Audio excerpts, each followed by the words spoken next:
BCS has a lot of upstart teams in there, like Kansas State, Notre Dame, teams that really weren't expected to be in there. How do you think the BCS has turned out this year? Are there any major surprises or unexpected teams in there? I think there's been some parity in the BCS this year. When you look at Notre Dame, a team that really came out from the ashes, is a former powerhouse, finally returning to form. Although they don't look like they're a national contender, I believe that there's a lot to say for the fact that they're even up there in the way the BCS has been playing, since they are an independent school, and usually that's had them snubbed in the BCS. This year it seems to be turning in a different direction, and a lot of people are wondering, with the new playoff system being proposed, if the BCS is trying to keep itself afloat by creating that parity. I don't think that computers have been changed at all, but you can tell there's a bit of a difference in voting, in a less East Coast bias, I think, although you still see a ton of SEC teams up there.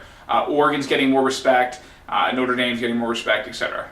And how do you feel like teams like Oregon, head coach Chip Kelly has said that you use the computers as motivation and not necessarily to gauge where you are, because Oregon, they're still being snubbed by Kansas State, despite beating USC 62-51 and showing off that high-powered running attack and quick spread offense. But they haven't do you feel like they've gotten the respect they deserve despite their rankings? I'd say Oregon. The biggest question is is what do you think of the Pac-12? If somebody honestly believes that the Pac-12 is an elite conference, then sure, Oregon deserves to be in the national championship. But the reality is there are more competitive teams in the Big 12 this year, and Kansas State has been dominating them, to say the least.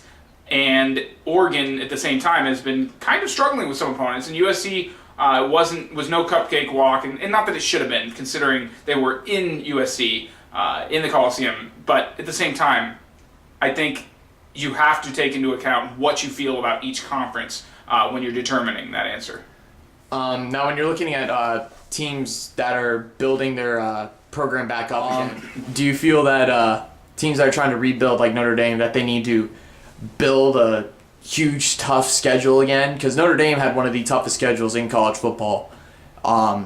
Many analysts and ESPN commentators agreed on. Do you feel that getting your schedule tough right from the get-go will change that? Or how do you feel that the top BCS teams stay in the top five?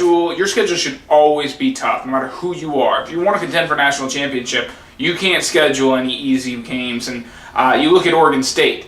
They might be contending for an outside BCS bowl chance, except their final game is going to be against Nicholls State, and that's going to kill them because everybody else is going to be playing in their conference championship games that week, and that's a struggle. So when you're trying to schedule your games, always put the cakewalks early on in the season, and maybe toss one in the middle just to give your guys a break, but you should always be looking to play the toughest teams. If you want to be the number one team in the country, you got to beat everybody else. So you do have to schedule your tough way through the championship.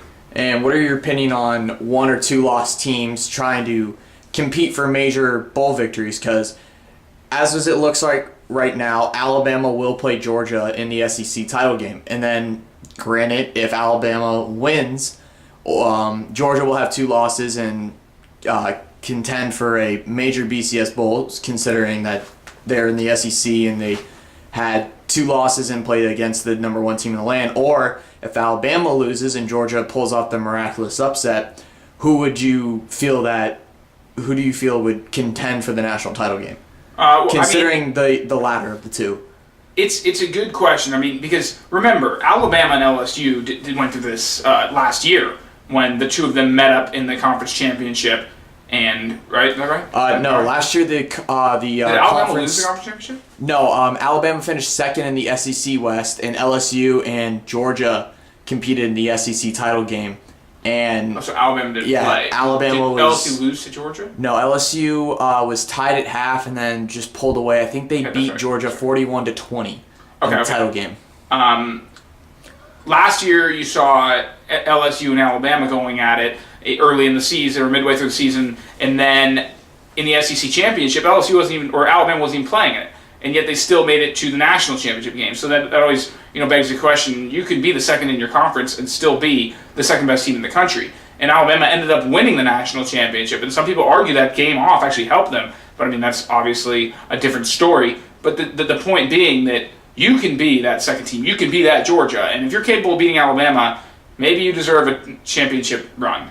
Maybe you deserve to look at that. But at the same time, if Alabama loses, I couldn't say, but I would say there haven't been many times in history when a team has lost its final game and made the national championship. So, losing that final game is going to kill you in the polls. It's just going to kill you. Because there are going to be undefeated teams this year. Either Kansas State, Notre Dame, or Oregon. One of those teams going undefeated outside of Alabama. And if Alabama ends up losing to anybody in that SEC championship, especially if it's Georgia, and they haven't lost any games between now and then, I would say Georgia should be in the national championship with an undefeated team. And as of right now, if a playoff system that is going to be used next year, the 4-team playoff, correct? If that was in play, who do you feel should be in that playoff? Granted, everybody in the southern states are going to argue it should be Alabama and another SEC team, and then maybe Kansas State, Notre Dame, or Oregon, and then West Coast teams are going to argue definitely Oregon and the rest of the undefeateds, and then Alabama, or just all undefeateds. How do you feel that the playoff system, if it were in place right now, who do you think should get that spot based off of this year? Well, first off, if it was up to the southern teams, it would be Alabama, Florida, Georgia, and LSU. Hands down. Very true. The bias in the South towards SEC is ridiculous. But if it were up to me, if I got to decide what do I think it's going to end up as, because if the BCS is going to make, or if it's going to turn into a playoff system, it should be favoring everybody at least semi-equally. And sure, the SEC is a stacked conference, but you can't take away from what the West Coast teams have put up on their resumes. The fact that Oregon's undefeated at this point is still a huge feat. The fact that Notre Dame is still undefeated at this point is a huge feat. The fact that Kansas State and all of those teams deserve a national title run. So I would put all of them in. I would say lump all the undefeateds in. Those are my guys. Alabama, obviously, the clear-cut number one. But those three outside there, I would only put one SEC team in there. And granted, that's bound to change by the end of the year. I don't see all three of those teams going undefeated in Oregon, Kansas State, and Notre Dame. I don't see them all going undefeated. So if one of them were to fall off, I'm sure Georgia would fill that gap. So by the end of the year, probably two SEC teams in. Right now, I would say only one. All right. Well, Mr. Lanthier, thank you very much for your time. Ladies and gentlemen, please follow and view the Walter Cronkite Sports Network. Their website is, what's the website again, sir? CronkiteSports.com. All right. You can view that website to look at Mr. Lanthier's work and the rest of the Cronkite School. This has been a video for the Crystal Ball WordPress blog by yours truly, Ryan Hill. Thank you and have a very good night.